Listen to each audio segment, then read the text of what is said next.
సరే, దేవునికి మహిమ చెప్పండి. హల్లెలూయా. ఏంటంట? నీవు నీ దేవుడే నీ యెహోవా మాట. ఎవరంట? ఆయన నీతో మాట్లాడుతున్న ఆయన ఎవరంట? నీ దేవుడైనా యెహోవా. ఆయన మాట విని, శ్రద్ధగా విని ఏం చేయాలంటే, శ్రద్ధగా ఆయన మాట విని ఆజ్ఞాపించుతున్న ఆయన ఆజ్ఞలను అనుసరించి నడుచుకొని నెడలా ఏ దేవుడైనా యెహోవా భూమి మీద ఉన్న సమస్త జనముల కంటే నిన్ను దేవుడు మనల్ని హెచ్చించట్లేదంటే, అంటే హెచ్చించే విధానంలో రెండు రకాలు ఉన్నాయి. భౌతిక సంబంధంగా హెచ్చించవచ్చు, రెండోది స్పిరిచువల్గా హెచ్చిస్తుంది.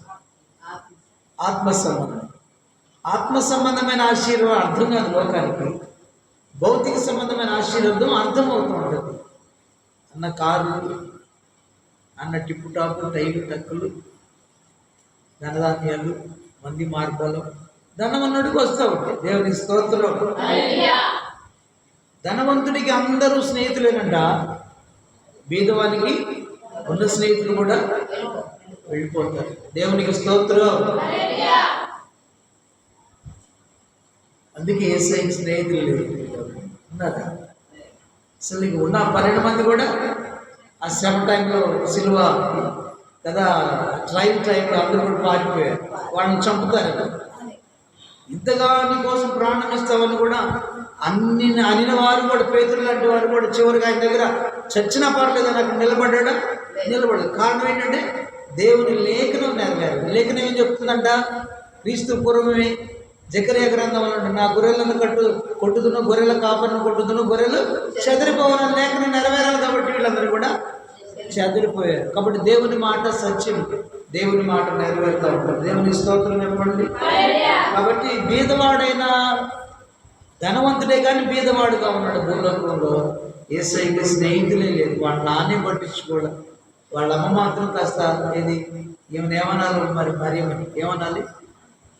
సొంత తల్లి అన్నా, అద్దె తల్లి అన్నా, పెంచిన తల్లి అన్నా, పెంచిన తల్లి అనుకోవాలి. దేవునికి స్తోత్రం. కనినా అమ్మా నాతో నీకేం పని అన్నాడు మొదట్లో. వీళ్ళని గమనించి పెంచిన తల్లి భూలోకంలో దేవునికి తండ్రి తల్లి కదండి ఉంటారా? ఆది అంతము ఆయనే. అయితే మానవుని కోసం మానవుడిగా వచ్చాడు కాబట్టి, మానవ రక్షణ కోసం మనుష్య అవతారం ధరించి మనుష్యుడిగా వచ్చాడు కాబట్టి తల్లి గర్భం అవసరమైంది, తల్లి గర్భాన్ని వాడుకున్నాడు. దేవునికి స్తోత్రం. కాబట్టి ప్రభువును పిల్లగా ఏమంటున్నాడు? నీవు నా మాట వింటే కదా సమస్త జన్మల కంటే నిన్ను ఏం చేస్తాడంట? అదే హెచ్చింపు 2 రకాలు చెప్పారు కదా. ఆశీర్వాదం ఫిజికల్, స్పిరిచువల్.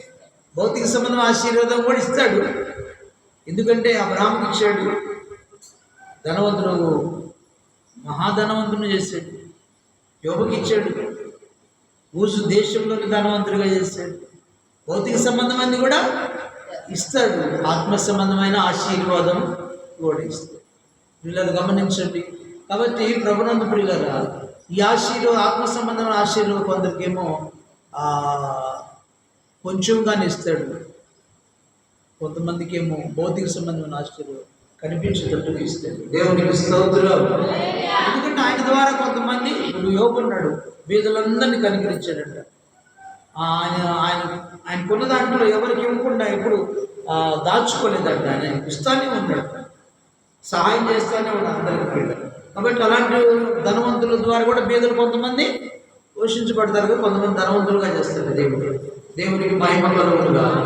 కాబట్టి సమస్త జనము కంటే నేను హెచ్చించును, సమస్త జనముల కంటే హెచ్చించును అది కదా. సమస్త జనములు భూలోకంలో ఉన్న వారందరికంటే హెచ్చిస్తాడని ఎప్పుడు?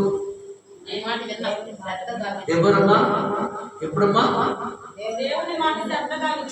దేవుని మాట. దేవుని మాట దేవుని మాట ఒకటి. దేవుని మాట వింటే ఏమన్నాడు? నీకు మేలు అన్నాడు.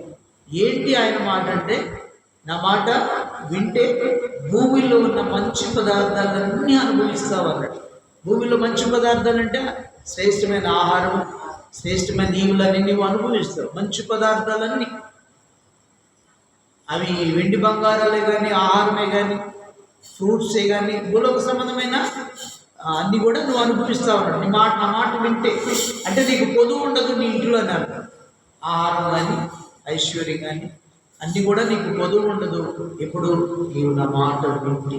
రెండవది అన్నాడు, నీవు నా మాట శ్రద్ధగా వింటే ఏమన్నాడు, నాకు నా ఆస్తిగా ఉంటావు, స్వకీయ సంపాద్యంగా ఉంటావు. నువ్వు నా మాట వింటే నాకు రాజులైన యాజక రాజ్యముగా, ఆ యాజక రూపముగా ఉంటావు.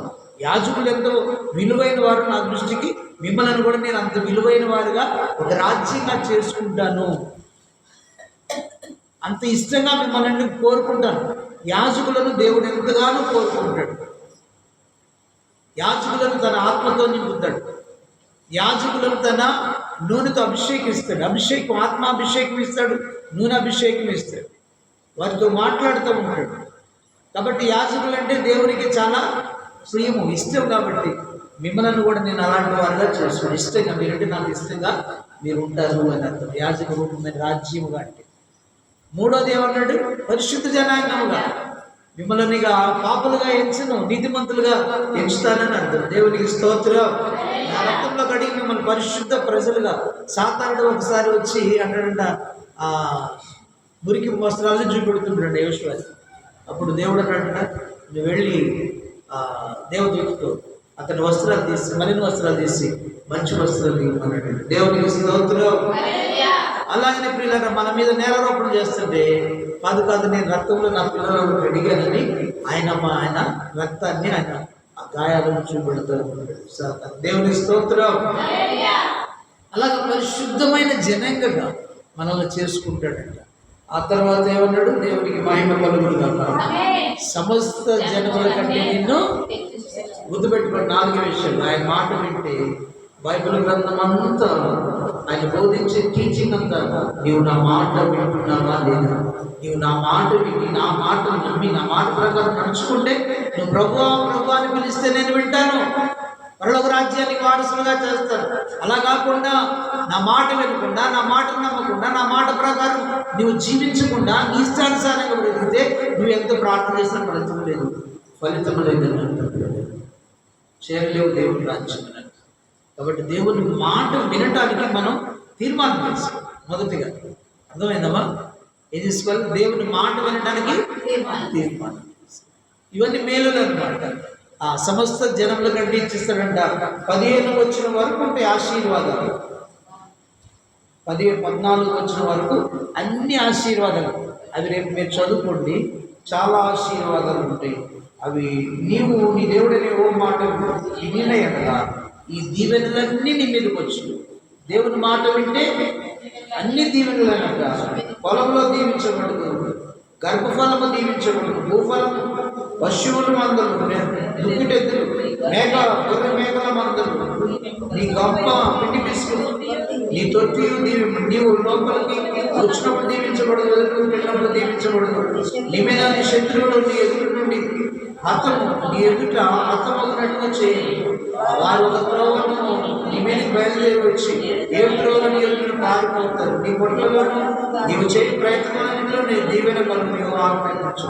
నీ దేవుడే నీవు నీకు ఇచ్చిన దేశంలో ఆయన ఆశీర్వదించును. నీ దేవుడే నీవు ఆజ్ఞ అనుసరించి ఆయన మార్గంలో నడుచుకొని ఎడల యెహోవా నీకు ప్రమాణం చేసినట్లు ఆయన ప్రతిష్ఠిత జనముగా నీవు స్థాపించు. భూషణలో యెహోవా నామమును నీవు విలువబడుచుండు చూచి నీకు భయపడగలడు. మరియు యెహోవా నీకు ఇచ్చిన నీ పితరులు ప్రమాణం చేసిన దేశంలో యెహోవా నీ గర్భఫల విషయంలో, పశువుల విషయంలో, నీ నేల పంట విషయంలో నీకు సమృద్ధి మేలు కలుగు చేయు.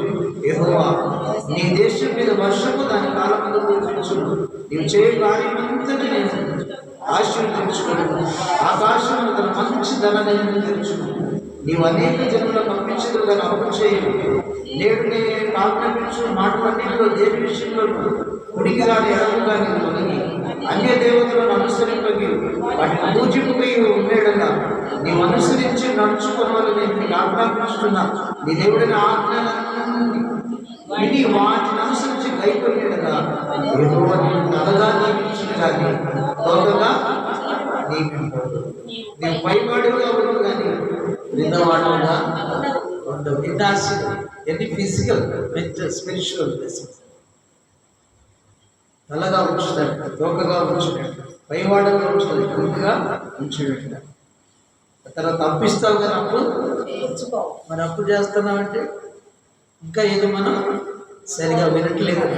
ఏంటి వినట్లేదు? అప్పు చేయొద్దు అన్నాడు, అదే వినట్లేదు. అర్థమైందా? అప్పు చేయవు అన్నాడు ఒకటి, అప్పు చేయమాకు అన్నాడు. నా మీద ఆడుకోమన్నాడు, ఆయన ఇస్తాను అన్నాడు. అవిశ్వాసం మనం మానుకున్నప్పుడు, అప్పు చేయకున్నప్పుడు అప్పు మనమే ఇచ్చేవాళ్ళుగా చేస్తాం. దేవునికి మహిమ కలుగుతుంది. కాబట్టి ప్రియులరా, చాలా ఎన్ని దివ్యం ఆశీర్వాదం. నీవు నా మాట వింటి. ఏంటి ఆయన మాట? ఏంటి ఆయన మాట? ఒకసారి అక్కడ చూడండి, 14 వచనం. అన్య దేవతలను అనుసరింపక